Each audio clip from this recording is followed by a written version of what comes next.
नमस्कार परेश, आवाज येतोय का?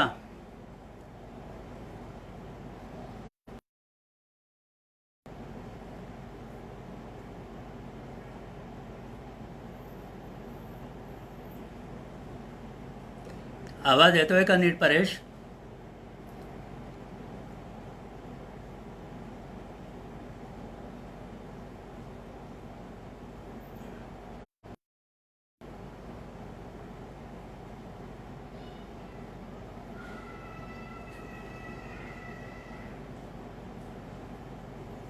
बरं.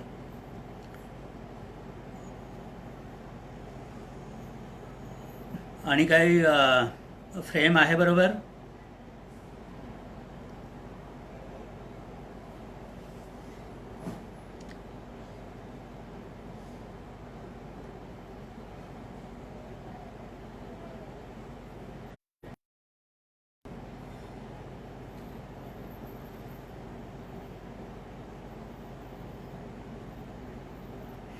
आत्तापर्यंत एकूण किती झाले हे आपले परेश?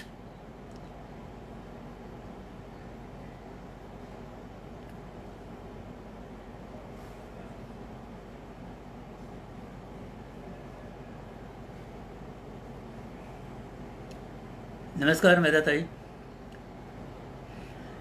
आणि आत्तापर्यंत एकूण किती झाले परेश आपले? मिलिंदजी नमस्कार.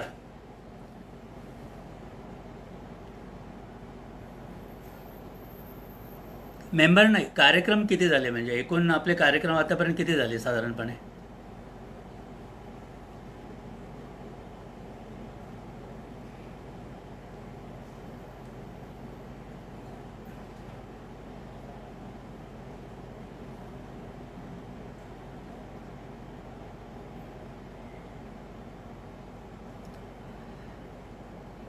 मेधाताई नमस्कार. आवाज येतोय माझा नीट तुमच्याकडे?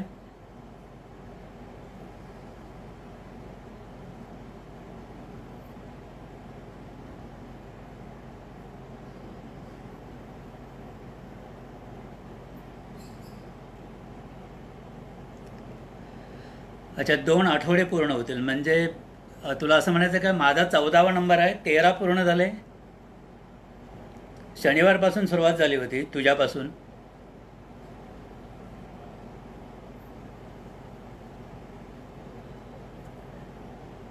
दर्शना मॅडम नमस्कार.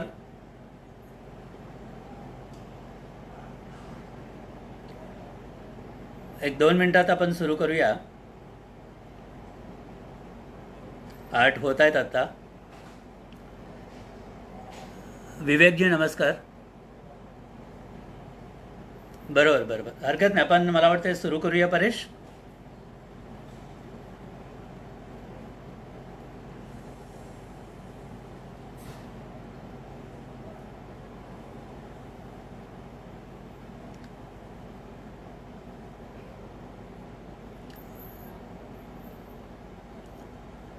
काही मंडळी येतील तोपर्यंत सुरू करूया मला वाटते का.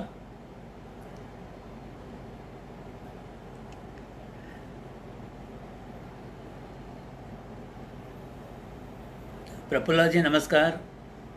काही कमेंट्स मला दिसत आहेत, काही दिसणार नाहीत. जे दिसतील ते मला बोलता येईल कदाचित. काही वेळेला बोलता येणार नाही, कारण मग बोलण्याचा फ्लो काही वेळेला जातो. ठीक आहे, आपण सुरू करूया. नमस्कार सर्वांना, जे काही मंडळी येतीलच. आणि परेश, तुझे आणि तुझ्या सगळ्या टीमचे खूप खूप आभार व्यक्त करतो मी.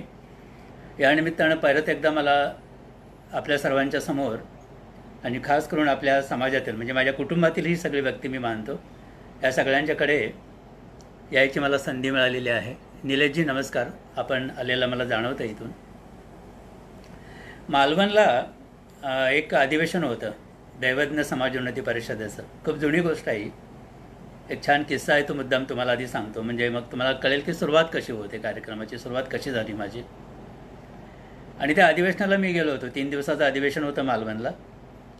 डॉक्टर रायकर त्याचे स्वागत अध्यक्ष होते आणि भाईसाहेब अर्थातच अध्यक्ष होते, समाजश्रेष्ठी भाईसाहेब पेडणेकर. आणि पहिल्या दिवशी संध्याकाळी जेव्हा संध्याकाळच्या एका सत्रामध्ये परिसंवादाचा एक विषय होता की दैवज्ञ समाजोन्नती परिषद ही तळागाळापर्यंत पोहोचली आहे का, असा एक विषय ठेवला होता. आणि अगदी आयत्या वेळेला मला त्या परिसंवादामध्ये बोलायला सांगितलं रवींद्र माहीमकरांनी. जे सगळे दिग्गज मंडळी होती व्यासपीठावर, भाईसाहेब स्वतः अध्यक्ष होते आणि मला बोलायला सांगितलं होतं. आणि मी नौका अगदी सुरुवात झालेली माझी दैसपमध्ये, तेव्हाची गोष्ट आहे ही. आणि मग सगळी मंडळी बोलायला लागली की दैसपनं किती मोठं काम केलं आहे आणि अमुक आणि काय काय आणि कशी ती तळागाळापर्यंत पोहोचलेली आहे वगैरे वगैरे, अशा प्रकारचे भाषणं तिकडे सुरू होते. आणि मी शांतपणे ऐकत होतो. आणि मी सगळ्यात नवखा असल्यामुळे, वयाने लहान असल्यामुळे, अनुभवानं कमी असल्यामुळे म्हणा कदाचित, मला शेवटी नंबर माझा बोलण्याचा देण्यात आलेला होता. आणि खचाखच असा हॉल तो तुडुंब भरलेला, रत्नागिरी आपल्या मालवणच्या आपल्या दैवज्ञ बोर्डिंगच्या सभागृहामध्ये तो कार्यक्रम होता. आणि मग मी बोलायला उभं राहिलो. आणि माझं पहिलं वाक्य असं होतं की दैवज्ञ समाजोन्नती परिषद ही तळागाळापर्यंत मुळीच पोचलेली नाही. आणि हे मी बोलल्याबरोबर समोरचा सगळा जो सभागृहामध्ये रसिकवृंद होता तो एकदम शांत झाला आणि एक अशी विचित्र अशी शांतता सगळीकडे पसरली. कारण माझ्या आधी जे सगळे मान्यवर वक्ते बोललेले होते त्यांनी तर जीवन वळेकर दिसत आहेत मला, नमस्कार. त्यांनी असं सांगण्याचा प्रयत्न केलेला होता की दैवज्ञ समाजोन्नती परिषद ही तळागाळापर्यंत पोहोचलेली आहे. आणि मी ठामपणे सांगत होतो की ही परिषद अजून तळागाळापर्यंत पोहोचलेली नाही. आणि व्यासपीठावरची मंडळी बसली होती, त्यांनाही थोडंसं आश्चर्य वाटत होतं की मी त्यांच्या स्टेजवर येऊन असं कसं काय बोलू शकतो. पण मला तर खरं बोलायचं होतं, मी जे पाहत होतं ते मला बोलावं लागणार होतं. आणि मग पुढच्या 15-20 मिनिटांमध्ये मी काही गोष्टी अतिशय शांतपणे त्या सभागृहामध्ये मांडल्या. माझं बोलणं झालं आणि भाईसाहेब बोलायला उभे राहिले.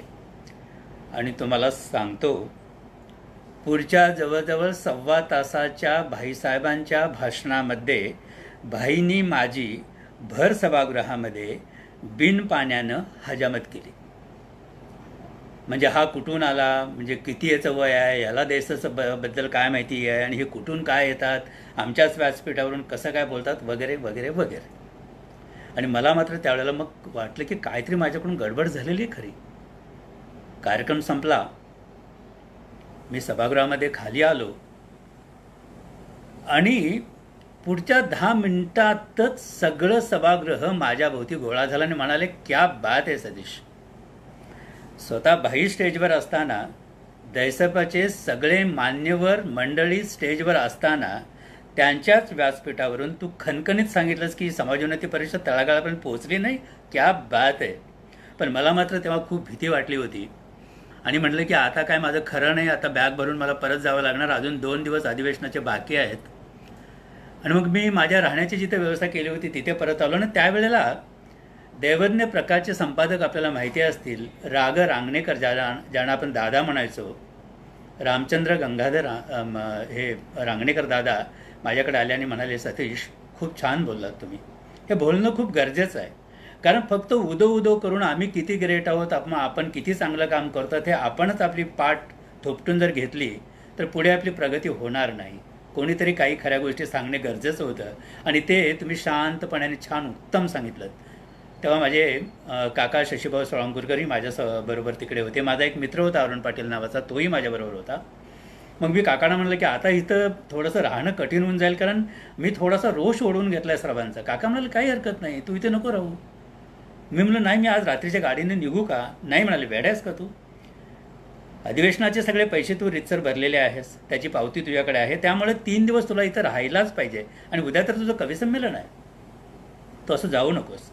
तुला इथं राहायचं नसेल तर मी तुझी वेगळी व्यवस्था करतो. म्हणून काकांनी, त्यांचा एक विद्यार्थी मालवणमध्ये होता, त्याच्या घरी माझी व्यवस्था केली. काकाही स्वतः तिकडे उतरलेले होते. मग मी, आमचे रांगणेकर दादा आणि माझे काका, आम्ही तिघेजण तिथे 3 दिवस राहिलो. नंतर कविसंमेलन झालं. पण ही मंडळी माझ्याशी त्यावेळेला नीट बोलत नव्हती. म्हणजे मी काहीतरी खूप मोठा गुन्हा केलेला आहे अशीच भावना सगळ्यांची होती. त्याच्यानंतरचा एक तुम्हाला प्रसंग सांगतो. मुंबईमध्ये एका संस्थेनं एक कविता स्पर्धा जाहीर केलेली होती त्या कविता स्पर्धेचे स्पर्धक होते नारायण सुर्वे आणि भाईसाहेब पेडणेकरांना प्रमुख पाहुणे आणि अध्यक्ष म्हणून त्या कार्यक्रमासाठी बोलवण्यात आलेलं होतं. तर दादर माटुंगा कल्चरल हॉलमध्ये तो कार्यक्रम होता. मी त्या कार्यक्रमाला गेलो होतो कारण माझ्या कवितेला त्याच्यामध्ये प्रथम पारितोषिक होतं. आणि मग सुरुवातीला 1-2 भाषणं झाल्यानंतर नारायण सुर्वे बोलायला उभे राहिले आणि ते म्हणाले की खूप छान ह्यामध्ये कविता मला पाहायला मिळालं. त्यांनी त्याचं परीक्षण केलेलं होतं. मग त्यांनी पहिलं प्रोत्साहन, दुसरं प्रोत्साहन, तिसरं प्रोत्साहन, तिसरा नंबर, दुसरा नंबर अशी सगळी बक्षिसं दिली आणि मग म्हणाले की आता मी पहिला नंबर ज्याचा आहे त्याला इथं बोलवणार आहे. त्याच्याबद्दल एक गोष्ट तुम्हाला मी ती सांगतो. ती अशी आहे, ज्यावेळेला मी ही कविता वाचली, माझ्याकडे परीक्षणासाठी आली, तेव्हा मला असं वाटलं, कारण त्या कवितेवर कोणाचं, तो कवी कोण आहे किंवा ती कवयित्री कोण आहे त्याचं नाव नव्हतं. मला असं वाटलं की ही कविता एका कवयित्रीनं लिहिलेली आहे. आणि आता इथं आल्यानंतर मला कळलं की ही कविता सतीशनं लिहिलेली आहे. नारायण सुर्वे मला खूप छान ओळखत होते तेव्हा आणि मला म्हणाले की ही कविता अशी लिहायला पाहिजे आणि प्रथम पारितोषिक त्याला देताना मला खूप आनंद होतोय. मला त्यांनी बोलवून घेतलं, ते पारितोषिक मला दिलं त्यांनी आणि जाहीरपणे त्यांनी असं सांगितलं की आता तू तुझं कवितेचं पुस्तक यायला पाहिजे. खूप छान तू कविता लिहितोस आणि उत्तम कविता, ती कविता जी आहे ती मी सादर करणारच आहे, ज्या कवितेला मला तेव्हा पुरस्कार मिळालेला होता. आणि म्हणाले की तुझं पुस्तक आता यायला पाहिजे, तुझ्या अनेक कविता मी वाचतो आहे. आणि मग ते भाईसाहेबांच्याकडे वळून म्हणाले की हा एक उत्तम कवी मराठीमध्ये आहे आणि छान कविता लिहितो आहे आणि आज त्याची कविता तुम्हाला ऐकायला मिळेल. त्याच्यानंतर मी माझी कविता सादर केली आणि भाईसाहेब बोलायला उभे राहिले. आणि भाईसाहेबांचं वाक्य म्हणजे मला तो प्रसंग तेव्हाचा मालवणचा आठवला की भाईसाहेब माझ्याबद्दल काय बोलतील. कदाचित त्यांच्या मनामध्ये राग तर नसेल ना माझ्याबद्दल, कारण मी तेव्हा जे बोललो होतो. भाईसाहेब बोलायला उभे राहिले आणि ते म्हणाले की आता नारायण सुर्वे साहेबांनी सांगितलं की हा एक उत्तम कवी आहे आणि त्याचं पुस्तक यायला पाहिजे. तर म्हणाले की हा माझ्या समाजाचा कवी आहे, हा माझा सतीश आहे. आणि तेव्हापासून हा माझा सतीश हे भाईंचं वाक्य माझ्यासाठी नेहमीच राहून गेलं. मालवणला मी जे काय बोललो होतं ते बाईंच्या मनामध्ये नव्हतं. आणि नंतरच्या मग अनेक कार्यक्रमामध्ये जिथे जिथे मी गेलो, अगदी मी कार्यक्रमात अगदी उशिरा जरी पोचलो असेन तेव्हाही भाईसाहेब जर स्टेजवर असतील, व्यासपीठावर असतील आणि त्यांनी जर मला बघितलेलं असेल तर ते ताबडतोब मला व्यासपीठावर तर बोलवून घ्यायचेच, नाहीतर मग सांगायचे की सरळ माझ्या समोर येऊन बस म्हणून. आणि त्याच्यानंतरचा तो सगळा आमचा संबंध भाईसाहेबांच्या अगदी असण्यापर्यंत तो कायम राहिला होता. इतकंच नव्हे, माझं पहिलं पुस्तक ज्या वेळेला प्रकाशित करण्याची प्रोसेस सुरू होती त्यांनी रवींद्र माहीमकरांना सांगितलं की त्याचं पुस्तक काढण्यासाठी काय करता येईल ते बघा. रवींद्र माहीमकरांनी त्यासाठी आपलं प्रकाशन नावाची संस्था माझ्या पुस्तकासाठी, माझ्या कविता संग्रहासाठी सुरू केली. माझं पहिलं पुस्तक काढलं. त्या पत्रास्करण की ते जे माझं पुस्तक होतं त्या पत्रास्करण की या कविता संग्रहाच्या प्रकाशनाला भाईसाहेब पेडणेकर अध्यक्ष होते. प्रमुख पाहुणे ज्यांच्या हस्ते पुस्तकाचं प्रकाशन ते मंगेश पाडगावकर होते, मधु मंगेश कर्णिक होते. प्रमुख वक्ते म्हणून अशोक नायगावकर आणि अशोक बागवे होते. आणि त्या कार्यक्रमाचं सूत्रसंचालन आजचे आघाडीचे कवी अरुण म्हात्रे करत होते आणि तो हॉल पूर्णपणे भरलेला होता. सूत्रसंचालन करत असताना अरुण म्हात्रे असं म्हणाले की सतीशचा पहिला कविता संग्रह आज इथे येतो आहे आणि त्याचं दिमागात प्रकाशन झालं. त्याची गंमत तुम्हाला अजून एक सांगतो की पाडगावकरांनी त्या कविता संग्रहाची, हा जो कविता संग्रह तुम्ही जर बघत असाल, या कविता संग्रहाची पहिली प्रत स्वतः पैसे देऊन विकत घेतली होती. ते त्यावेळी त्यांनी दिलेले पैसे 20 रुपये आजही रवींद्र माहीमकरांनी आपल्या देवाऱ्यामध्ये पूजेला ठेवलेले आहेत. तेव्हा अरुण म्हात्रे म्हणाले की पहिली प्रत पाडगावकर सारख्या कवींनी विकत घेणं, पाडगावकर सरांसारख्या कवींनी विकत घेणं ही मोठी गोष्ट आहे. आणि इतके सगळे दिग्गज सतीशसाठी आज इकडे एकत्र झालेले आहेत आणि हॉल खचाखच भरलेला आहे. मला असं बघायचं आहे की भाईसाहेब पेडणेकर हे हिऱ्या मोत्यांचे व्यापारी आहेत, ते सोन्याला कस लावतात. ते नेमकी सतीशच्या कविता संग्रहाची किंमत किती करतात याची मला आज उत्सुकता आहे, असं ते म्हणाले. आणि मग भाईसाहेब बोलायला उभे राहिले.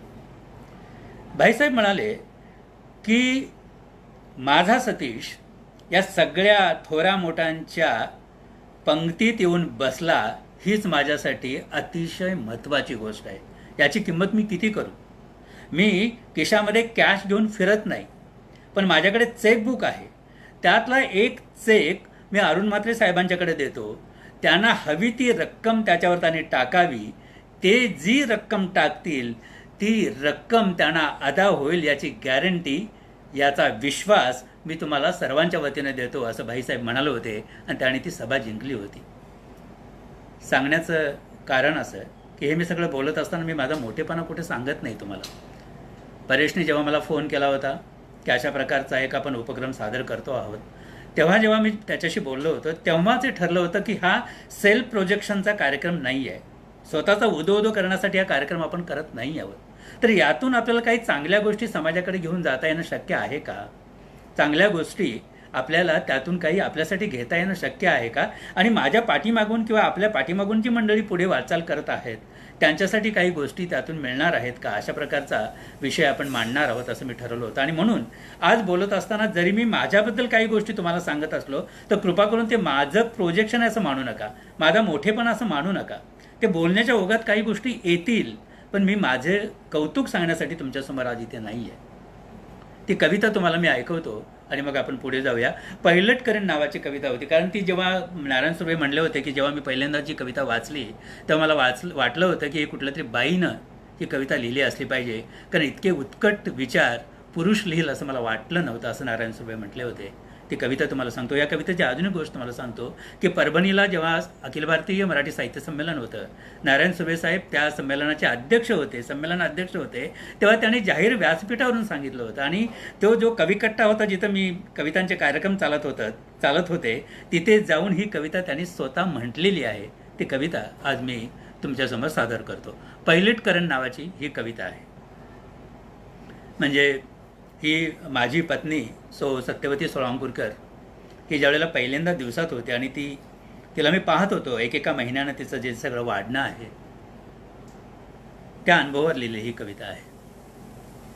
पैलट करेन नावाची कविता. आत्तापासूनच तिचं जागणं सुरू झालंय, आत्तापासूनच तिचं जागणं सुरू झालंय. अष्टोप्रहर ऐकत असते ती तिच्या आतल्या आवाजाचा हुंकार. मला आजही आठवतो तो दिवस ज्या दिवशी तिच्या गर्भागारात घुमणारा एक अनामिक आवाज तिला स्पष्ट ऐकू आला होता आणि झोप भरल्या नेत्रांनी कितीतरी वेळ ती आजमावत होती स्वतःच्या आवाजाची सावली स्वतःच्या स्पर्शाने. दिसामासानं तो मोठा होईल, दिसामासानं तो मोठा होईल, मोठी होईल ती स्वतः आणि नकळत मोठे पण देऊन जाईल मलाही. तन आणि मन एकरूप झाल्याची पावती. किती जपून पडतात तिची पावले आजकाल, किती जपून पडतात तिची पावले आजकाल. जपूही लागली ती स्वतःला आता. तिच्या चालण्यातून मला दोघांच्या पावलांचे आवाज ऐकू येतात. तिच्या चालण्यातून मला दोघांच्या पावलांचे आवाज ऐकू येतात. काल पौर्णिमेचा पूर्णचंद्र पाहत होती ती कितीतरी वेळ उघड्या खिडकीतून. काल पौर्णिमेचा पूर्णचंद्र पाहत होती ती उघड्या खिडकीतून कितीतरी वेळ. नंतर मला म्हणाली, असाच एक पूर्णचंद्र स्वतःमध्ये बंद करून ठेवला तर कसं वाटेल तुला? स्वतःच्याच विचारात असते ती आजकाल, स्वतःच्याच विचारात असते ती आजकाल. स्वतःशीच बोलत असते काही बाई, काहीतरी ऐकत असते आतल्या आत. ती बोलत असते, ते शब्द तिचे असतात की त्याचे. किती सावकाश खाते ते एक एक घास, किती सावकाश खाते ते एक एक घास. स्वतः खाऊन त्याच्यापर्यंत पोहोचल्यावरच मग दुसरा. कसली तरी फुलं घेऊन बसली होती ती, कसली तरी फुलं घेऊन बसली होती ती. बहुधा मोगरा असावा. बराच वेळ ओंजळीत घेऊन माझ्याकडे देत म्हणाली, कसला वास येतोय? बराच वेळ ओंजळीत घेऊन माझ्याकडे देत म्हणाली, कसला वास येतोय? मोगऱ्याचा. मी, तुम्ही अगदीच हे कसे हो? कदाचित त्याच्या श्वासाचा वास तर अभिप्रेत नसावा ना तिला, त्याच्या श्वासाचा वास तर अभिप्रेत नसावा ना तिला. अशी ही कविता होती ज्या कवितेनं मला नारायण सुर्वेंच्या जवळ जायची संधी मिळालेली होती. अनेक मंडळी मला ऑनलाईन दिसत आहेत. सर्वांची मी नावं मुद्दाम घेत नाही यासाठी की ते जर मी बघत राहिलो तर माझं थोडंसं तिकडे डायव्हर्शन होण्याची शक्यता आहे. दैवज्ञ समाज, कळवा, विटावा, खरीगाव, परेश पोद्दार आणि त्यांची टीम अनेक उपक्रम राबवत आहेत. हा कार्यक्रम जेव्हा आम्ही घ्यायचं ठरवलं किंवा याच्याबद्दल आमची जेव्हा चर्चा झाली परेशची, तेव्हा अनेक प्रश्न समोर होते की मुलांच्या नोकरीसाठी, त्याच्या कामधंद्यासाठी एखादं काही असं आपल्याला काही करता येईल का? मुलांच्या लग्नाचे विषय असतात, ज्यांच्याकडे उपर मुलं आहेत, मुले आहेत, त्यांच्या संदर्भात काही करता येईल का? आणि या माध्यमातून जास्तीत जास्त लोकांच्या समोर पोहोचून आपण जर एकसंघ, आपली जर एकजूट दाखवली तर समाजाकडून इतर समाजाच्या लोकांना ज्याप्रमाणे काही गोष्टीमध्ये समाविष्ट करून घेतलं जातं, तसं आपल्याला समाविष्ट करून घ्यायला भाग पाडता येईल का, अशा प्रकारचे प्रश्न आमच्या मनामध्ये होते. अगदी साधं मी तुम्हाला सांगतो. कळवा विटावा खारेगाव या क्षेत्रासंबंधात आपण बोलूया.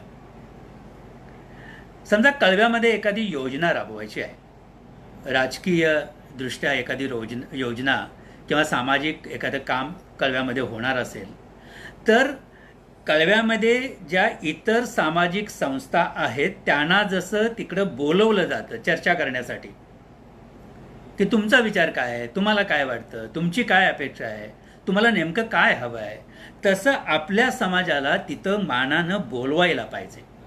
आपला तो अधिकार आहे. आणि हे केव्हा होईल? आपली सर्वांची एकजूट असायला पाहिजे.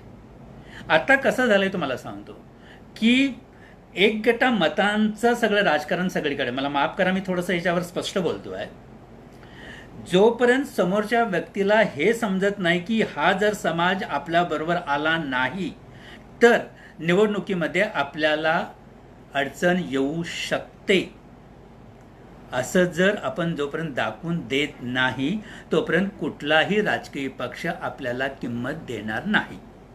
आपण तसे म्हणजे भाग्यवान आहोत. आणि परेशान ही सगळी मंडळी, या सगळ्या मंडळींशी त्यांचं अतिशय सुंदर नातं आहे. म्हणजे आपले आमदार साहेब आपल्या कार्यक्रमात आलेले आहेत, साहेबाचा हॉल, आपण साळवी मंडळी आपल्याला खूप मदत करतात, अशा अनेक मिलिंद आहे आपला, अनेक मंडळी आपल्याला मदत करत असतात, ही गोष्ट आहेच. पण जोपर्यंत आपण एकजुटीनं एकत्र येऊन आपली ताकद दाखवणार नाही तोपर्यंत अधिकार म्हणून हक्कानं तिथे जाऊन आपल्याला काही मागता येणं शक्य नाही. आणि ते जर करायचं असेल तर आपल्याला एकत्र यायलाच पाहिजे. मला खूप आनंद होतो कारण आपण दैवज्ञ महोत्सव घेतला. ही खूप मोठी गोष्ट आहे मित्रांनो, साधी गोष्ट अजिबात नाही. याचं कारण असं की ज्यांनी हा कार्यक्रम पाहिला असेल त्यांना हे जाणवलेलं आहे. एवढंच नव्हे तर दैसपमधले अतिशय सिनियर वरिष्ठ मंडळी माझ्याशी बोलताना असं म्हणाले होते की दैसपनं सुद्धा जे कार्यक्रम केले त्याच्यापेक्षा कितीतरी पटीनं उजवा कार्यक्रम कळव्यामध्ये आम्हाला पाहायला मिळाला. आणि आपल्याकडे काय पैसे नाहीत, आपल्याकडे रिसोर्सेस नाहीत, आपल्याला पाठिंबा नाही, तरीही आपल्या सर्वांच्या एकजुटीमुळेच केवळ हा कार्यक्रम आपण यशस्वी करून दाखवला आणि तो दणक्यात आपण सादर केला.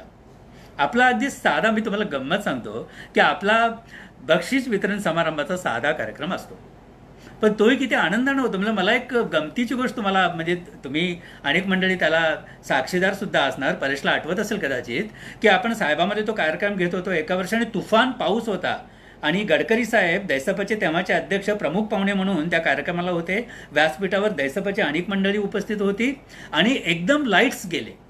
तुम्हाला आठवत आहे का सर्वांना? ते कार्यक्रम चालू असताना कंप्लीट ब्लॅकआउट झाला होता, लाईट्स गेले होते. मी सूत्रसंचालन तेव्हा करत होतो आणि मग मी तेव्हा म्हटलं असं की लाईट्स गेले म्हणून कार्यक्रम बंद करायला पाहिजे असं नाही. आपल्याकडे मोबाईल्स आहेत, त्याच्या सगळ्यांचे प्रकाश झोत तुम्ही टाका.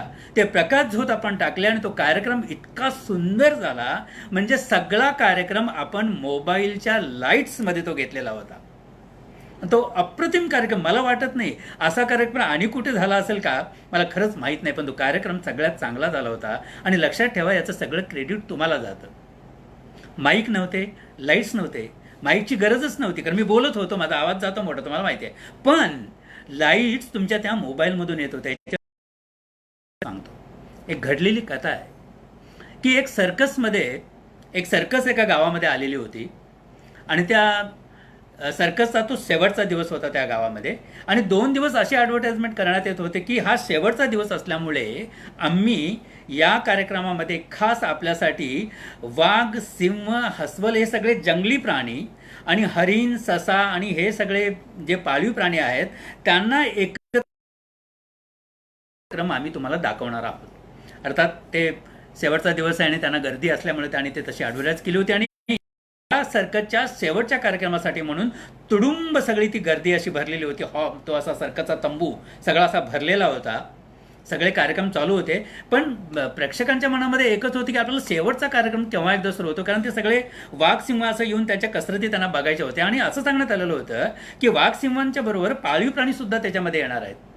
म्हणजे एकीकडे वाघ, सिंह ही सगळी मंडळी, दुसरीकडे हरिण, गाय, ससा ही सगळी मंडळी, हसवल, लांडगा, सगळे प्राणी एकत्र त्यांच्या कसरती बघण्यासाठी सगळेजण उत्सुक झालेले असताना तो कार्यक्रम सुरू होतो. रिंग मास्टर येतो आणि एकेका स्टूलावर ते सगळे असे जाळी पूर्ण अशी लावलेली असते,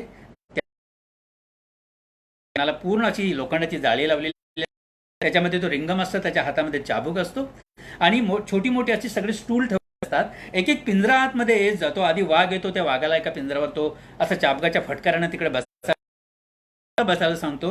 हरिण, गाय सगळे असे प्राणी येत असतात आणि आता कार्यक्रमाला सुरुवात होणार तेवढ्या दिवे जातात. म्हणजे बघा, हा सगळे हिंस्त्र प्राणी तिथे मोकळे सोडलेले आहेत. सगळे पाळीव प्राणी सुद्धा त्या ठिकाणी उपस्थित आहेत. रिंग मास्टर उभा आहे आणि लाईट्स गेलेल्या आहेत. पण काय होतं नेमकं कळत नाही. तो रिंग मास्टरला काय सुचतं कळत नाही. तो पटकन म्हणतो, लाईट, लाईट प्लीज. आणि असं म्हटल्यानंतर त्या सर्कसच्या तंबूमध्ये बसलेल्या प्रेक्षकांच्या मधून एक माणूस उठतो आणि आपल्या खिशातील काडीपिटी बाहेर काढतो आणि एक काडी अशी धरतो. ती काडी धरल्या, ती पेटलेली बघितल्याबरोबर आजूबाजूचे सुद्धा लोक, ज्यांच्याकडे बॅटऱ्या असतात ते बॅटऱ्या लावतात, ज्यांच्याकडे मोबाईल्स असतात ते मोबाईल लावतात, ज्यांच्याकडे काडीपिटी असते ती आग लावतात आणि अशी काडी पेटवताना पूर्ण तो तंबू त्या सगळ्या त्या लाईट्सने असा जगमगायला लागतो आणि पुढच्या 2 मिनिटात लाईट येते. तो सगळा खेळ पूर्ण होतो. तो रिंग मास्टर हात जोडून उभा राहतो सर्वांच्या समोर आणि म्हणतो, मायबाप, आज केवळ तुमच्यामुळे मी वाचलो. लाईट्स गेलेले होते आणि हे सगळे माझे मित्र मोकळे सोडलेले होते. त्यांनी जर एकमेकावर हल्ला केला असता तर आज मी तुम्हाला दिसलो नसतो. हा माझा आज शेवटचा खेळ झाला असता. तुम्ही सर्वांनी दिवे लावले, एक एक दिवा पेटवत गेलात आणि त्यामुळे मी आज तुमच्यासमोर उभा आहे. पण तरीही मला तुमचे आभार तर मानायचे आहेतच, तुमच्या सगळ्यांचे मला आभार मानायचे आहेत. पण मला त्या एका माणसाचे आभार मानायचे, तुम्हाला माहीत नाही कोण, तरी त्या माणसाचे मला आभार मानायचे आहेत, ज्यानं पहिली काडीपेटी पेटवून माझ्यासाठी ज्योत लावली होती. त्या एका ज्योतीनं, ज्योत असे ज्योत जगाते चलो, प्रेम एका दीप बडाते चलो, असं काहीतरी ते एक ओळ आहे. तर त्या एका ज्योतीमुळे एक एक लाईट लागत गेल्या आणि पूर्ण तंबूवर प्रकाश झालेला होता. मित्रांनो, ही कथा तुम्हाला मुद्दाम सांगण्याची गोष्ट असे, ती जी काडीपेटीची एक ज्योत आहे ना, ती आपल्यासाठी आपल्या नानासाहेबांनी उजळलेली आहे. आणि तेव्हा नानासाहेबांनी ती ज्योत उजळलेली होती, त्याच्या प्रकाशात आपण सगळे आज निमूट चाललेलो आहोत. तोच प्रकाश आहे सगळा. आपण कोण? आपल्याकडे काही नाही आहे. आणि त्या ज्योतीला आपल्याला जर बळ द्यायचं असेल तर आपल्यापैकी प्रत्येकाने एक ज्योत पेटवायला लागेल. मग एक ज्योत पेटवायची म्हणजे काय करायचं असतं नेमकं? तर ती एक ज्योत पेटवायची असेल तर एकानं दुसऱ्याचा हात हातामध्ये घ्यायचा, त्याने त्याचा हात घ्यायचा आणि ती अशी चेन करत जायची. आणि मग बघता बघता तो असा ग्रुप सगळा तयार होतो आणि मग आपल्याला कळतं, अरे वा, क्या बात आहे. मग आपल्याला कोणी अडवू शकेल असं वाटत नाही. यातून आपले सगळे प्रश्न सुटत जातील. आपण एक कुटुंब म्हणून जेव्हा उभं राहतो ना, तेव्हा काळजी करायची गरज लागत नाही. एक छोटीशी कविता तुमच्याकडे घेऊन परत आपण गप्पा मारणार आहोत. अनेक मंडळी मला इथे दिसत आहेत. मी मगाशी म्हणालो, मी सर्वांचे आभार व्यक्त करतो, मी सर्वांचे नावं घेत नाही, कारण मग माझं लक्ष तिकडे सगळं जातं की देणे घेणे जीव घेणे त्याचा होतो झुला. देणे घेणे जीव घेणे त्याचा होतो झुला, शब्दासाठी जीव दिलास काय मागू तुला. देणे घेणे जीव घेणे त्याचा होतो झुला, शब्दासाठी जीव दिलास काय मागू तुला. हातामध्ये हात घेऊ जाऊ दूर निघून, हातामध्ये हात घेऊ जाऊ दूर निघून, डोळ्यांमध्ये ओल तोवर थोडं घेऊ जगून. ओंझळभर पाणीपुरे कशासाठी त्रागा, ओंझळभर पाणीपुरे कशासाठी त्रागा, पदराच्या गाठीसाठी ठेव थोडी जागा. शब्द शब्द वेचताना शीळ वाजेल रानात, शब्द शब्द वेचताना शीळ वाजेल रानात. गाण्यासाठी गळा नको, लळा असो मनात. ए अशी बस जरा मांडू नवा डाव, ए अशी बस जरा मांडू नवा डाव. मूठभर माती मिळेल तो तुझा माझा गाव, मूठभर माती मिळेल तो तुझा माझा गाव. मी सकाळी परेशला फोन केला होता. त्याला म्हटलं की बाबा रे, मला सांग काय बोलायचं ते.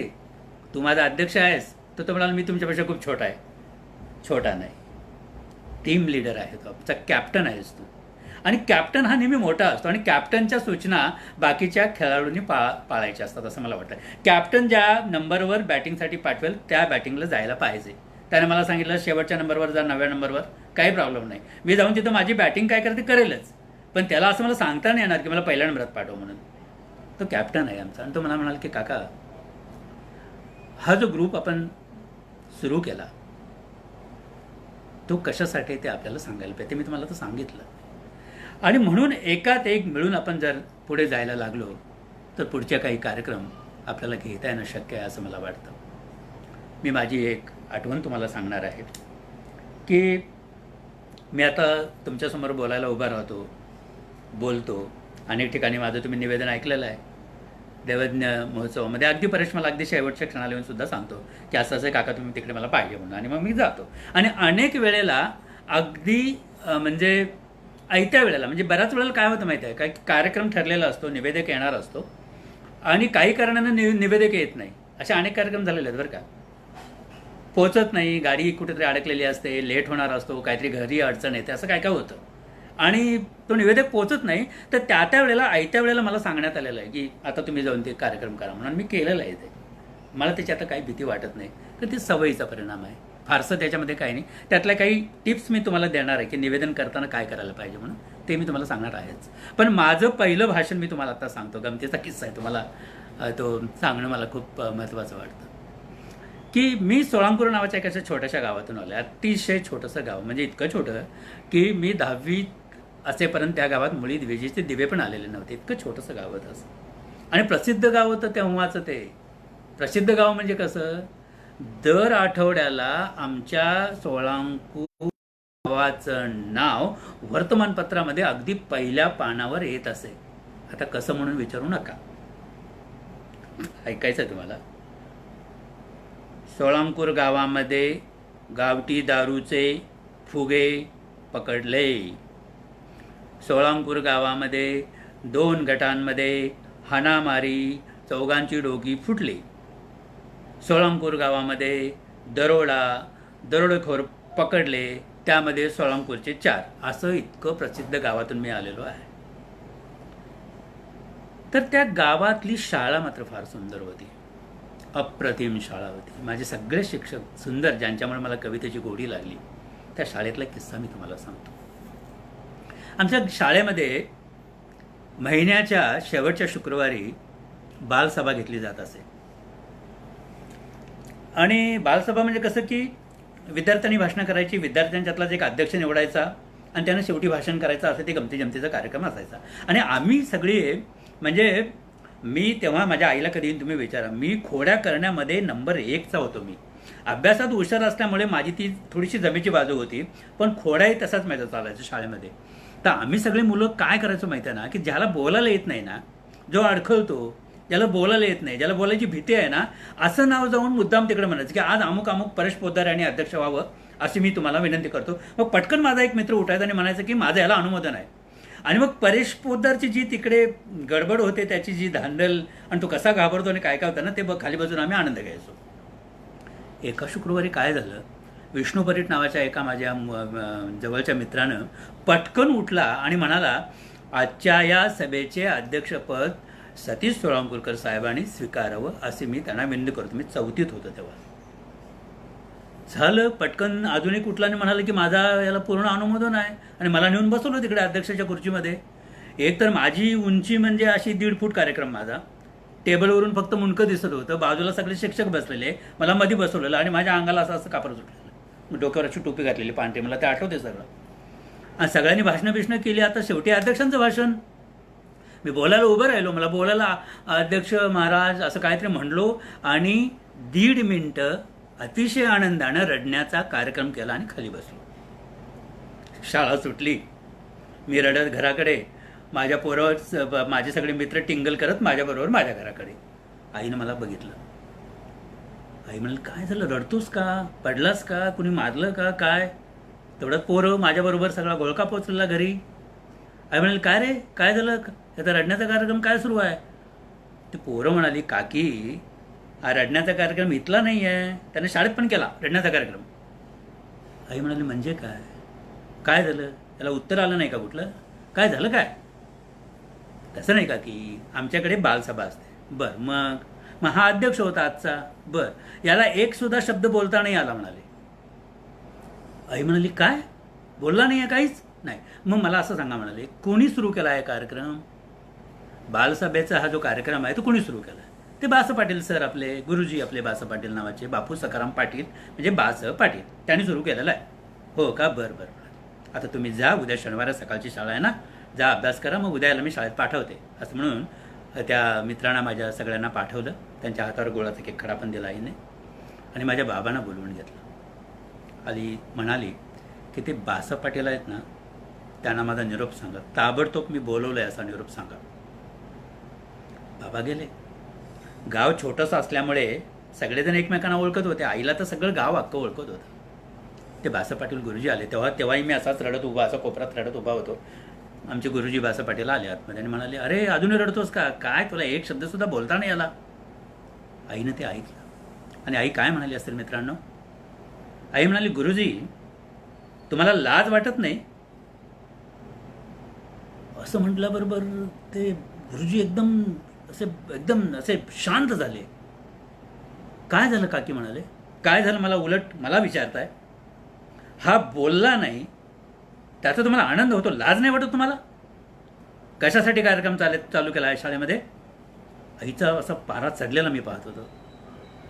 नाही, कशासाठी म्हणजे मुलांच्या मध्ये सभाधीटपणा यावा, त्यांना पुढे बोलताना अडचण येऊ नये, त्यांना बोलता आलं पाहिजे चार माणसात, म्हणून ते चालू केलंय. मग तुम्हाला वाटतं हा पुढे जाऊन बोलेल. अहो, तुमच्या शाळेतल्या 4 मुलांच्या समोर हा आज जर रडला असेल तर तुम्हाला वाटतं हा तिकडे जाऊन बोलेल म्हणून, पुढे जाऊन. हा आयुष्यात कधीच बोलणार नाही आता, आणि याची जबाबदारी तुमची आहे सगळी, तुम्ही जबाबदार आहात त्याला. आई थरथरत होती रागाने. ते बासा पाटील म्हणाले, मला म्हणजे काय काय म्हणाले, कसं करायला पाहिजे, कशी असते बालसभा, कशी घ्यायला पाहिजे. ज्याला बोलायचं आहे, जी मुलं बोलणार आहेत त्यांची तयारी करून घ्या आधी, त्यांना विषय द्या, कसं मांडायचं ते सांगा, कसं बोलायचं ते सांगा, आणि मग त्या मुलांच्याकडून ती सभा चालवून घ्या, बघा कसं होतंय ते. आता एक काम करा, उद्या शनिवार आहे ना, सकाळची शाळा, शाळेत जा आणि जाहीर सांगा पुढच्या बालसभेचा अध्यक्ष सतीश सोळंकीकर होणार म्हणून, आणि उद्यापासून रोज रात्री संध्याकाळी त्याला मी तुमच्याकडे पाठवते 1 तासासाठी, त्याची तयारी करून घ्या सगळी. जमेल का तुम्हाला. हो जमेल म्हणाले. आणि मित्रांनो, पुढच्या त्या शनिवारपासून रोज संध्याकाळी माझे बाबा मला बास पाटील गुरुजींच्याकडे 1 तास घेऊन जात असत. मग त्यांनी मला ती सगळी हळूहळू तयारी करायला सांगितली, शिकवलं कसं बोलायला पाहिजे, काय असतं, काय विषय, कसं पाठांतर, आणि या सगळ्या गोष्टी मग जमायला लागतात असं वाटलं. आणि मग नंतरच्या 2, 3, 4 बालसभा मीच अध्यक्ष, आईचा खाक्याच होता की यानंच आता अध्यक्ष बदलू नका, याला तयार करायचंच आपल्याला.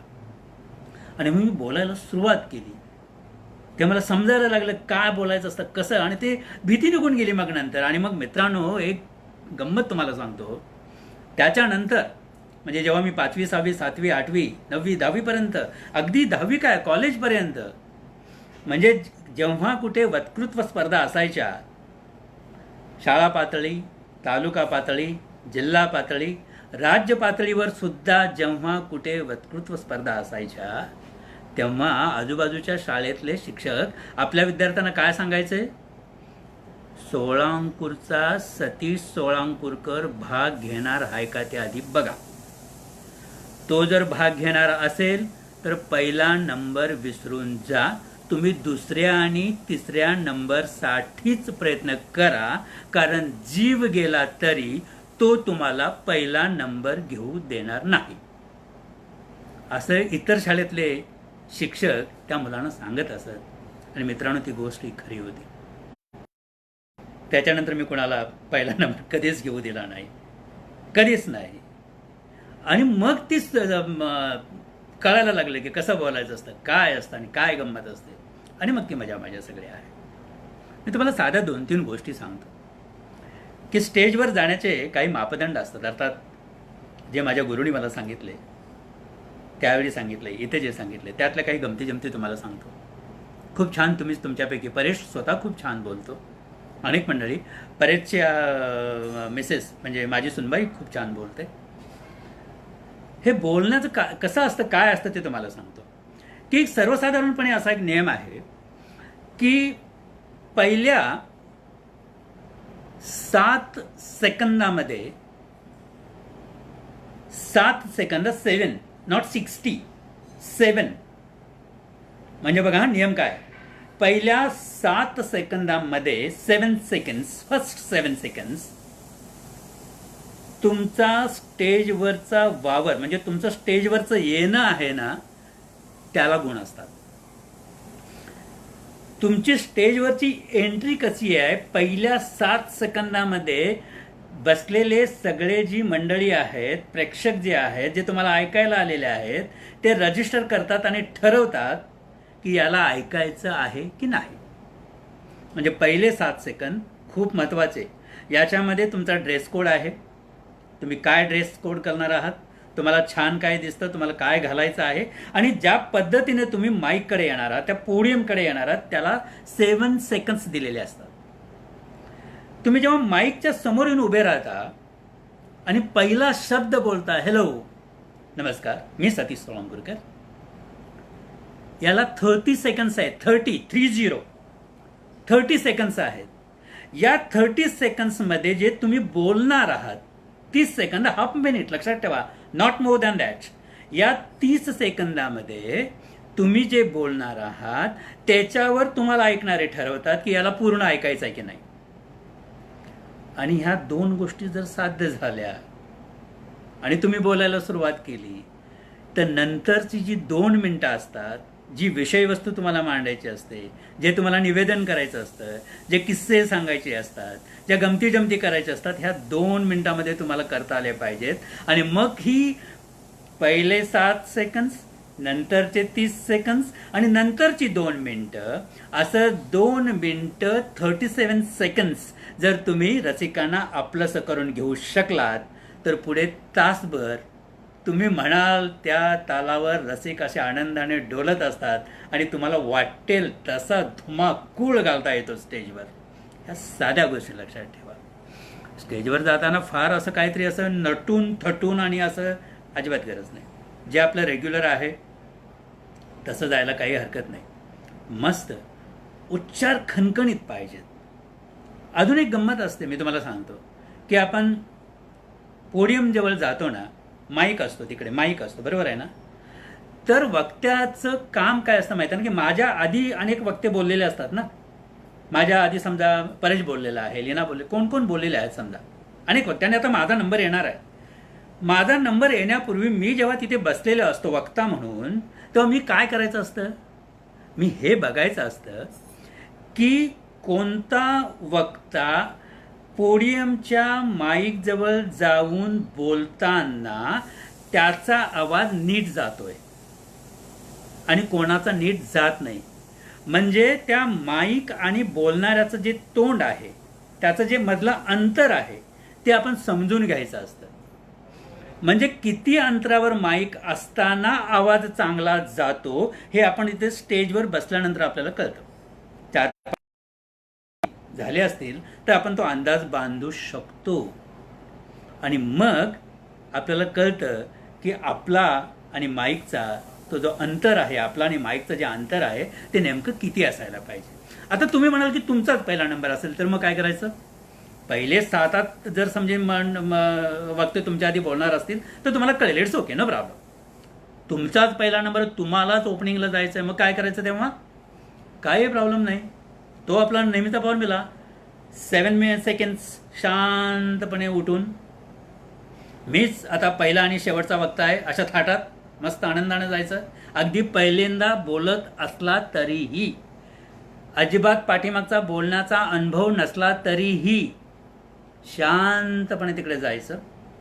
सगळ्यांच्याकडे शांतपणे नजर टाकायची आणि पहिला शब्द जो तुम्ही बोलणार आहात ना, अध्यक्ष महोदय किंवा आजच्या या कार्यक्रमाचे अध्यक्ष किंवा नमस्कार मित्रांनो, नमस्कार रसिक श्रोत्यांनो, जे काय तुम्हाला बोलायचं ना ते शक्य तितकं एकदम हळू बोलायचं. नमस्कार रसिक मंडळींनो, इतकं हळू तुम्हालाच ऐकू यायला पाहिजे. आणि मग हळू तुम्ही जेव्हा बोलायला सुरुवात करताना त्यावेळेला ती जी सगळी मंडळी ऐकणारी असतात ना, ती सजग होतात असे की अरे काय ते चाललंय, आपल्याला ऐकायला पाहिजे. आणि मग हळूहळू तुमच्या आवाजाचा पिच तुम्ही जर वाढवत नेलात तर मग तुम्हालाच कळतं की माईक आणि मी याच्यामध्ये नेमकं अंतर किती असायला पाहिजे. ही गोष्ट लक्षात ठेवा. दुसरी एक महत्त्वाची गोष्ट तुम्हाला नेहमी सांगतो, पोडियमवर जेव्हा जाताना हातामध्ये कागद घेऊन जाऊ नका. काय वाटेल ते होऊ दे, काय होईल जास्तीत जास्त, चुकू, गडबडू, परेश पोद्दारच्या ऐवजी सतीश सोळंकरचं नाव येईल, सतीशच्या ऐवजी परेशचं नाव होऊ दे ना, उलट सुलट काय होत नाही त्याने.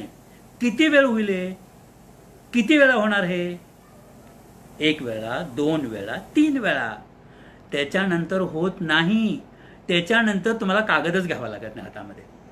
कारण कागद घ्यायची एकदा सवय झाली ना की तुम्हाला ते कागदात बघायचं असतं, समोर बघायचं असतं, इकडे खालीवर होतं, तिकडे खालीवर, आणि मग सगळा गोंधळ उडून जातो. तुम्ही एक्सटेम्पो जेवढं बोलता, आय कॉन्टॅक्ट ज्याला म्हणतात, समोर बसलेल्या रसिकांच्या डोळ्यांमध्ये डोळे घालून जेव्हा तुम्ही बोलायला लागता तेव्हा ते जीवाचं कान करून तो रसिक तुम्हाला ऐकायला लागतो. ह्या काही छोट्याशा क्लुप्त्या आहेत. कदाचित मी परेशला सांगून एखाद्या निवेदनाची कार्यशाळा किंवा सभेमध्ये बोलावं कसं, त्याचं एक छोटंसं प्रात्यक्षिक आपण करूया, एकदा लाईव्ह करूया तेव्हा. म्हणजे मी तुम्हाला तेच, आणि तुम्ही तो कार्यक्रम जेव्हा संपेल ना, मी तुम्हाला लिहून देतो. म्हणजे तो कार्यक्रम संपून जेव्हा तुम्ही बाहेर पडाल, तुमच्यापैकी प्रत्येकाला अरे क्या बात आहे, काय सतीश सोळंकर बोलतात ना, त्यात काय एवढं नवल, मी पण बोलू शकतो, त्यांच्यापेक्षा सुंदर बोलू शकतो. इतकं मजा आहे त्यामध्ये, काही अवघड नाही, मजा करता येते. पण ह्या काही क्लुप्त्या त्यातल्या ज्या आहेत, त्यातल्या काही टिप्स आहेत, ह्या जर आपण केल्या तर आपल्याला ती मजा येते. एक शाळेची आठवणीची परत एकदा एक छोटीशी कविता तुम्हाला ऐकवतो आणि आपण थोडं पुढे जाऊया. अनेक मंडळी मला जॉईन होताना दिसत आहेत आणि सांगतायत सगळं, पण मी मगाशी म्हणाल्याप्रमाणे तिकडे थोडंसं दुर्लक्ष करतो. म्हणजे मग माझ्या डोक्यामध्ये जे इतके प्रचंड सगळं कसं होतं की एकदा बोलायला सुरुवात झाल्यानंतर अनेक प्रवाह माझ्यामध्ये येतात, अनेक गोष्टी मला असं यायला लागतात आणि त्यांचा ते लिंकेज सुरू असतं आतमध्ये, त्याचं चिंतन सुरू असतं. तर एक कविता छोटीशी तुम्हाला मी सांगतो की मार्च एप्रिलमध्ये, ही कविता तुम्ही अनेक वेळेला ऐकलेली असणार, काही मंडळींना नाही ऐकली, पण मला ते आत्ता म्हणणं थोडंसं गरजेचं वाटतं. ही काळाची गरज आहे आता, असं मला वाटतं, म्हणून मी तुम्हाला ती कविता ऐकतो की मार्च आणि एप्रिलमध्ये आपल्या परीक्षा होतात 10वी आणि 12वीच्या. जूनमध्ये रिझल्ट्स यायला सुरुवात होतात. तर कसं होतं की आमच्याकडे अनेकांना तुम्हाला माहिती आहे की माझी आई आहे जी 4थी शिकलेली आहे, तिचं आजचं वय 85 वर्ष आहे. आमच्या घरातली सगळ्यात तरुण जी व्यक्ती असेल तर ती माझी आई आहे असं मी मानतो. आम्ही सगळेजण तिच्याकडे राहतो आहोत. तर तिला वाचायची खूप आवड आहे आणि मग बातम्या यायला लागतात रिझल्ट आल्यानंतर की अमक्याला 90% मार्क्स, आमच्या शाळेचा 100% रिझल्ट, अमक्याला 92% मार्क्स, आता तर 100%ही मार्क्स मिळायला लागलेले आहेत. आणि ते सगळं वाचत असते. आणि याच्या बरोबरीनं काही थोड्याशा अस्वस्थ करणाऱ्या बातम्याही आपल्याला ऐकायला लागतात की 10वीमध्ये कमी मार्क पडले म्हणून मुलाची आत्महत्या, 12वीमध्ये कमी मार्क्स पडले म्हणून मुलीची आत्महत्या, अशा प्रकारच्या बातम्याही येतात ज्यानं आपण अस्वस्थ होऊन जातो. अशीच एक बातमी वाचल्यानंतर आईने मला विचारलं एकदा की सतू, ही मुलं आत्महत्या का करतात असं तुला वाटतं? हा साधा प्रश्न आहे, 4थी शिकलेली माझी आई, तिचा प्रश्न आहे. ही मुलं आत्महत्या का करतात असं तुला वाटतं? मी म्हणालो सोपं आहे, मुलांनी चांगलं शिकावं, मोठं व्हावं, आपल्या पायावर उभं राहावं म्हणून आम्ही पालक त्यांना चांगल्या शाळेमध्ये घालतो, चांगल्या कॉलेजेसमध्ये घालतो, चांगल्या ट्युशन्स देतो, त्यांना हवं नको ते सगळं पुरवतो. मुलं अभ्यास करत नाहीत, परीक्षेमध्ये नापास होतात आणि आत्महत्या करतात. आई म्हणाली हे त्याचं कारण नाही. मी म्हणालो मग तुझं काय, तुला काय वाटतं, तुझ्या मनामध्ये काय आहे? तर ती म्हणाली या मुलांनी आईच्या हातची भाकरी खाल्लेली नाही. मी तिला परत विचारलं म्हणजे काय? आईच्या हातची भाकरी खाल्लेली नाही म्हणजे काय? तर ती काय म्हणाली असेल की ही तुझी जी पिढी आहे ना, ही अख्खी पिढी पिझ्झा आणि पावभाजीवर पोचली गेलेली पिढी आहे. ज्याने कोणी आईच्या हातची भाकरी खाल्लेली असते ती मुलं आत्महत्या करत नाहीत. तर जे कोणी आत्महत्या करायला जातात त्यांना परतून आणण्याची ताकद आईच्या भाकरीमध्ये असते असं तिनं तेव्हा मला सांगितलेलं होतं. आणि हा किस्सा झाल्यानंतर एक कविता लिहिली गेली. ती कविता मी तुमच्यासाठी आता सादर करणार आहे. की आईला भाकरी करत असताना मी पाहिलेलं आहे. आईला भाकरी करत असताना मी पाहिलेलं आहे. दोन्ही पायांच्या अंगठ्यांमध्ये परात घट्ट धरून ती ओल्या पिठाचा गोळा थापायची आणि बघता बघता भाकर तव्यावर जायची. आईला भाकरी करत असताना मी पाहिलेलं आहे. दोन्ही पायांच्या अंगठ्यांमध्ये परात घट्ट धरून ती ओल्या पिठाचा गोळा थापायची आणि बघता बघता भाकर तव्यावर जायची. मी समोरच असायचं बसून दप्तर मांडून पिठाने बरबटलेल्या हाताने ती दिवा माझ्यासमोर करायची. सराईतपणे चुलीतली लाकडे मागे पुढे करत राहायची. आपल्याला हवी तशी धग सोसता आली पाहिजे. झळा लागल्याशिवाय मला फुलत नाही असे काही बाई सांगत राहायची. चुलीच्या जाळाचा उजेड तिच्या चेहऱ्यावर हलत राहायचा. मी पाहत राहायचो एकटक. तिची भाकरी कधीच करपायची नाही. पापुद्रा अलगद सुटून यायचा वर. आजकाल पिझ्झा बर्गर खाणाऱ्या मुलांच्या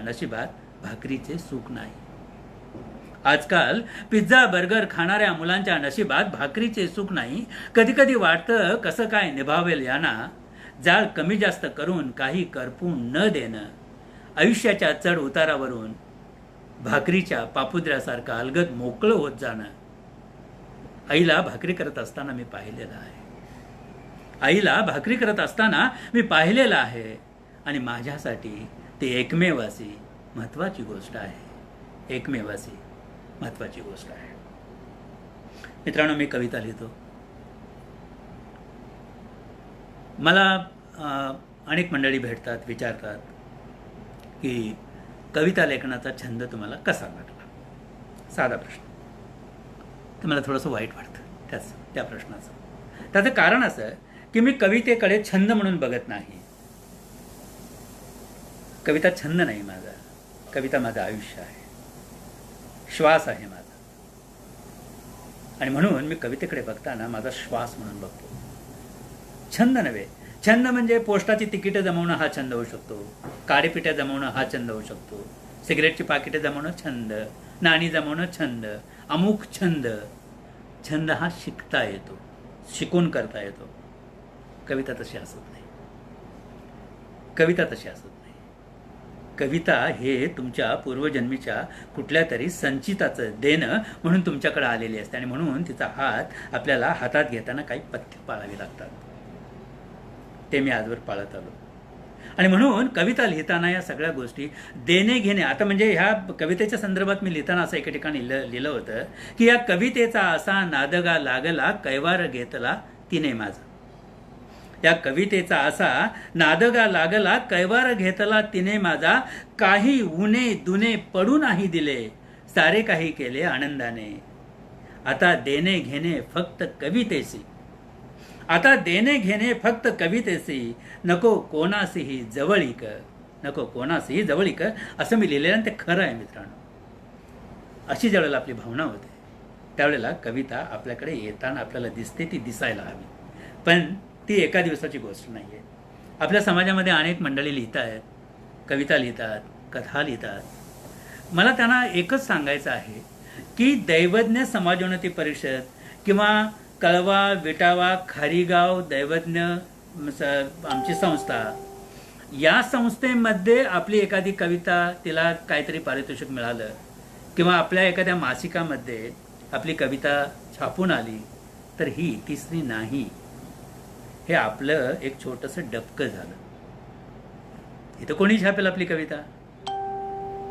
पण बाहेर जर आपल्या कविताचं नाव व्हायचं असेल, बाहेर जर कविता तितक्याच ताकदीनं आपल्या ऐकली जावी असं आपल्याला वाटत असेल तर काही गोष्टी आपल्याला पाळायला पाहिजेत. मी अनेक ठिकाणी कार्यक्रमामध्ये जातो. परेशला माहिती आहे, आपल्या सर्वांना माहिती आहे.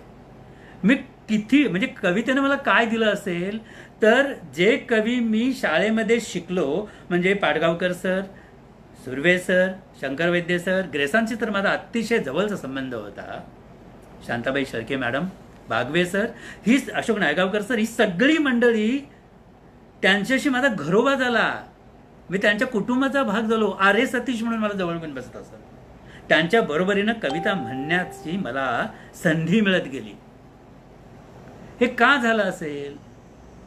याच्या पाठीमागचं कारण मी तुम्हाला सांगतो की 35-40 वर्षापासून मी कविता लिहितो आहे.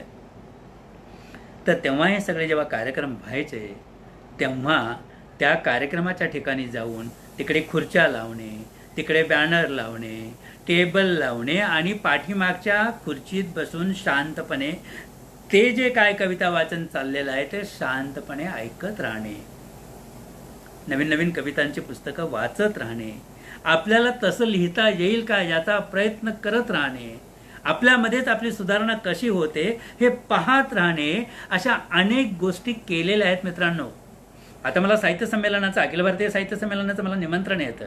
निमंत्रण काय तर ठाण्यामध्ये अखिल भारतीय साहित्य संमेलन जेव्हा झालं होतं, त्या निमंत्रितांच्या कवी संमेलनाचं सूत्रसंचालन मी केलेलं आहे. म्हणजे ही मोठी गोष्ट, म्हणजे मी परत तुम्हाला माझा मोठेपणा म्हणून सांगत नाही आहे. पण त्याच्या आधी जेव्हा एकदा ठाण्यामध्ये अखिल भारतीय मराठी साहित्य संमेलनाचं निमंत्रितांचं ते संमेलन झालेलं होतं, अखिल भारतीय साहित्य संमेलन झालं आणि त्या निमंत्रितांचं संमेलन तिकडे कवींचं जे झालं होतं, त्या कवी संमेलनाचं सूत्रसंचालन शंकर वैद्य सरांनी केलं होतं. आणि त्याच्यानंतर जे साहित्य संमेलन झालं, त्या निमंत्रितांच्या संमेलनाचे सूत्रसंचालन मी केलेलं आहे. हा मी माझा मोठेपणा म्हणून सांगत नाही तुम्हाला, सांगण्याचा मुद्दा असा, पण हे तिथेपर्यंत पोहोचायला खूप वर्ष घासावे लागले आहेत मला. म्हणजे मी कितीतरी साहित्य संमेलनं अशीच गेलेलो आहे. मला तिकडे कोणी ओळखत नव्हतं, माझी कुठे राहण्याची कोणी व्यवस्था करत नव्हतं. मी आणि संजय ढगे नावाचा माझा एक मित्र, आम्ही पथारी उचलायचो जिथे कुठे साहित्य संमेलन, अखिल भारतीय साहित्य संमेलन, मग ते अकोल्याला असेल, परभणीला असेल, औरंगाबादला असेल आणि कुठे बेळगाव आणि वाटल तिकडे वेड्यासारखं आम्ही जायचो.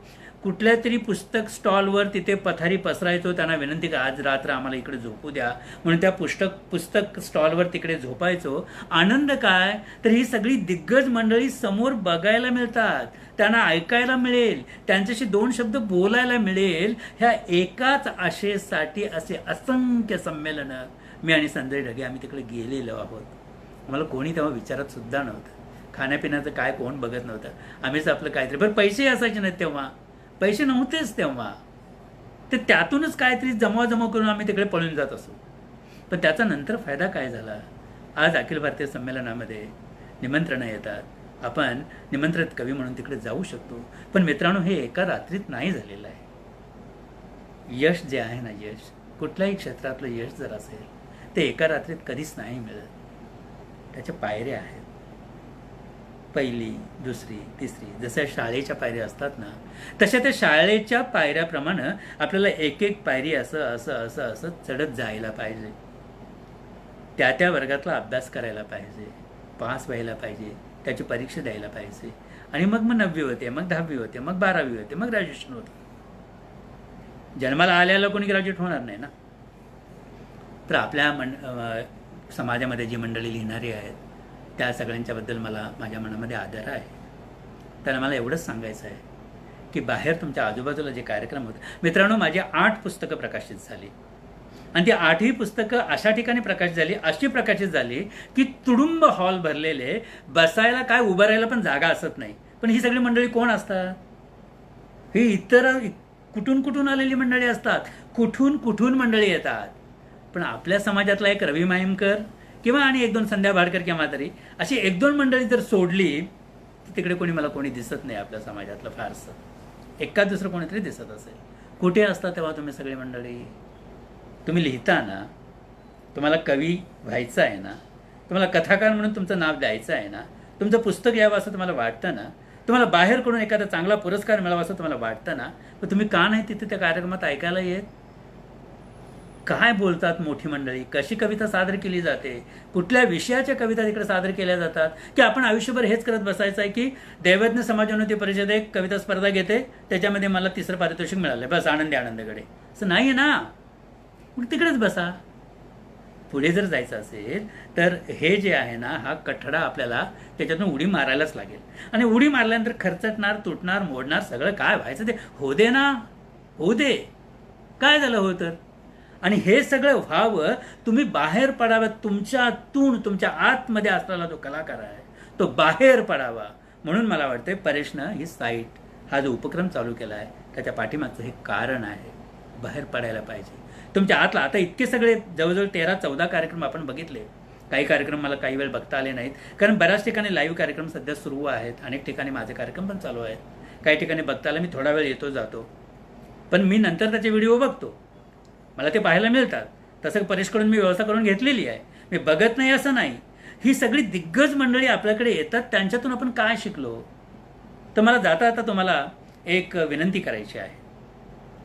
तुमच्या सगळी जी मंडळी, तुम्ही जे सगळेजण ऐकतात, त्यांना मला थोडीशी एक विनंती पण करायची आहे की हा जो उपक्रम आपण जो राबवलेला आहे ना, या उपक्रमाच्या बाबतीत तुम्ही ज्यांना ऐकलं, म्हणजे सतीश सोळंकरकरांना ऐकलं, आणि कोणाला ऐकलं, तर आमचे गायक कलाकार होते, मग काल ते रेखाटनाच्या बाबतीत झालं, अनेक मंडळी तुमच्यासमोर येणार आहेत. तर त्याच्याबद्दलचं एक टिपण तयार करा, एक निबंधासारखं एक नोट लिहा. सर्वांनी लिहायची आहे ती, व्हॉट्सअपवर नाही, लिहा की या उपक्रमामध्ये मी हे, आणि यांच्यातून मला असं पाहता आलं, हे शिकता आलं, अमुक आहे तमुक आहे, ते असं छान लिहा आणि तिकडे परेशकडे पाठवा. त्यातून 3 आम्ही चांगले जे टिप्पणी आहेत किंवा निबंध स्वरूपात, तुम्ही शब्दांची मर्यादा नाही, अगदी तुम्ही 50 पानं सुद्धा लिहू शकता, काय प्रॉब्लेम. व्यवस्थित वाचायला मी आहे ना, काळजी करू नको परेश, मी वाचतो ते सगळं.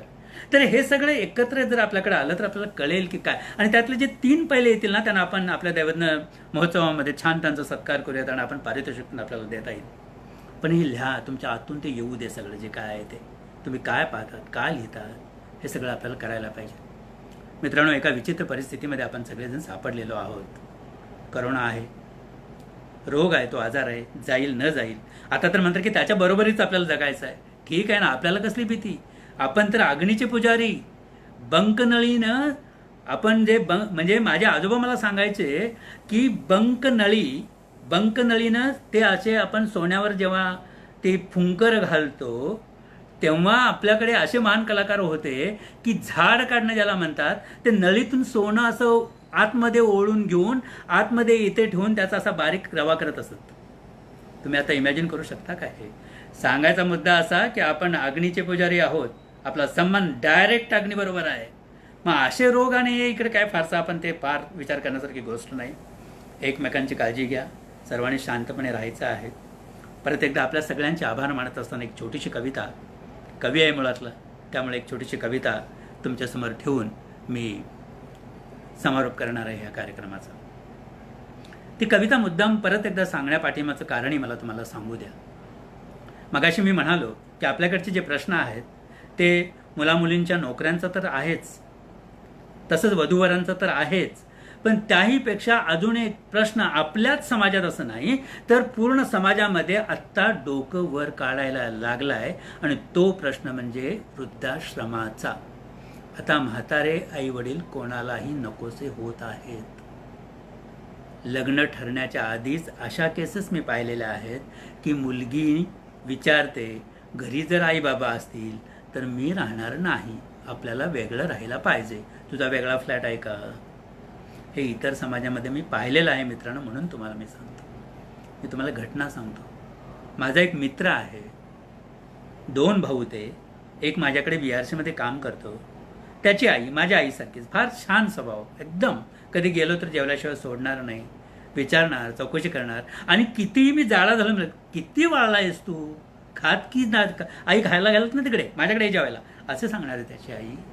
त्याच्या एकदा घरी गेलो, मग त्याला विचारलं, आई नव्हती घरात, तर विचारलं की काय रे आई कुठे आहे, आई नाही दिसत. तर म्हणाला दादाकडे गेली आहे. आता दादाकडे गेली आहे हे ठीक आहे, म्हणजे आता मोठ्या भाऊकडे आई जाऊ शकते ना. पण त्याच्यानंतरचं त्याचं एक वाक्य होतं, पुढच्या 6 महिन्यांसाठी.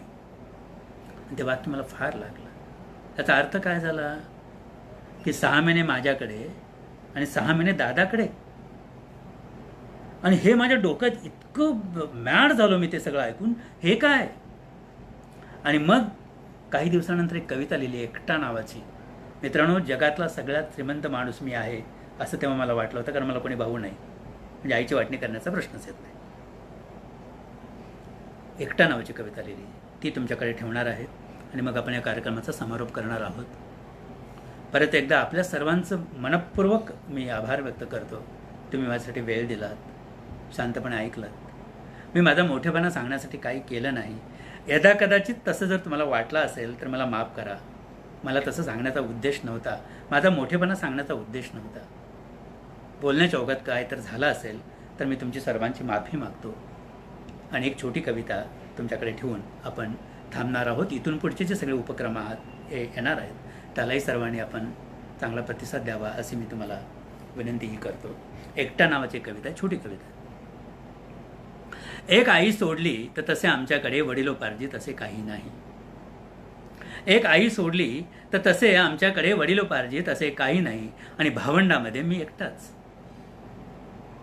तुला एखादा भाऊ हवा होता, तुला एखादा भाऊ हवा होता, म्हणजे तुझा भार जरा हलका झाला असता, आई म्हणाली होती एकदा थकल्या आवाजात. बस इतकेच. मित्राकडे गेलो सहज भेटायला म्हणून त्याची आई कोठे दिसली नाही घरात. सहज विचारले तर म्हणाला दादाकडे गेली आहे पुढच्या 6 महिन्यांसाठी. पुढच्या 6 महिन्यांसाठी म्हणजे काय? वडील वारले आणि गावाकडच्या घराची आणि शेतजमिनीची वाटणी झाली होती. तेव्हाच ठरले होते की आईलाही दोघांनी 6-6 महिने सांभाळायचे, आणि तसेच काही झाले तर अर्धा खर्च वाटून घ्यायचा दोघांनी. मित्राविना पोरक्या घराचा आणि आईचा मी निरोप घेतला. घरी आलो तर आई अगम्य स्वरात कसली तरी पोथी गुणगुणत असलेली, सुरकुतलेला चेहरा, डोळे भरतीच्या सागरासारखे अथांग, देहाला जाणवणारा न जाणवणारा हलकासा कंप, गच्च पदर लपेटून उजव्या हाताने मांडीवर ठेका, एक मूर्तिमंत करुणा समोर. मी जवळ गेलो तिच्या, बसलो गळून गेल्यासारखा. तर म्हणाली, का रे, कुठे गेला होतास? बरे का वाटत नाही? काही नाही ग, असे म्हणून मी तिचा हात धरून ठेवला, गच्च धरून ठेवला. तिच्या मायेच्या स्पर्शात होता अजूनही नाळ न तुटल्याचा दृष्टांत. उठलो सावकाश, गेलो देवघरात. मित्राची आई आठवत राहिलो समयीच्या मंद उजेडात. रात्र झाली असावी खूप आता. मी सावध येतो आईजवळ तर ती शांत झोपलेली. माझ्या अस्वस्थ प्रकाशाचा कवरसा हलतो आहे तिच्या चेहऱ्यावर अजूनही. देवा, मला कोणत्याही जन्मी लहान किंवा मोठा भाऊ देऊ नकोस. देवा, मला कोणत्याही जन्मी लहान किंवा मोठा भाऊ देऊ नकोस. आईची वाटणी कधी होऊ देऊ नकोस. मी उठतो, सावध फिरत राहतो अख्ख्या घरभर. देवाला स्मरून आईचे आभार डोळ्यातून ओघळत राहतात. माझे ओठ रात्रभर कसली तरी प्रार्थना गुणगुणत राहतात.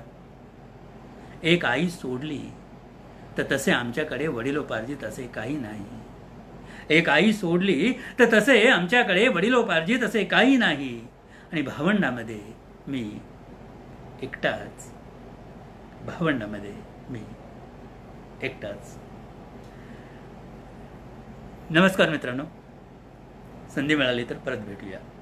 परेश, तुझं आणि तुझ्या टीमचं मनापासून आभार. सर्व मित्र जे ऐकतात त्या सर्वांचा आभार. खूप खूप धन्यवाद. जय हिंद, जय महाराष्ट्र, जय दैवज्ञ.